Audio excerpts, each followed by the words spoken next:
Hoy, quien pudo en Malpica, viajó hasta Santiago. Estamos apoyando a Marinieves, o caso de Adrián e de todos os Adriáns que hacen Galicia. También los marineros del Cerco dejaron durante un rato su campamento reivindicativo. Que lle den unha oportunidade como un neno máis para poder estudiar, ¿no?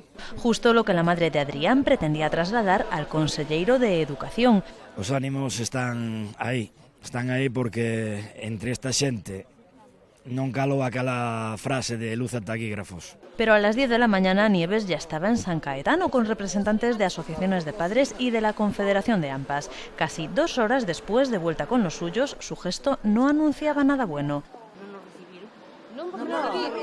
Porque el conselleiro de Educación finalmente no apareció. Non salo da mesma maneira que entrei, salo que me chega a alma aos pés. Nos pedimos unha reunión co conselleiro, nos puxe unha cita e no día de hoxe non apareceu.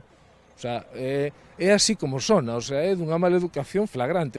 É como se vas ao colegio do meu fillo, neste caso, falar co director, e che ven o bedel, e che di, mira, vou-te atender eu que o director non está.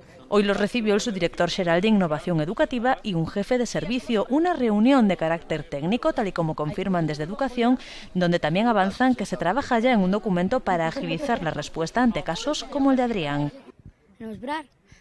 Claro que espero. Pero bueno, en vista de onde sale a resposta, algún de vos esperaba que falara o conselleiro con nós?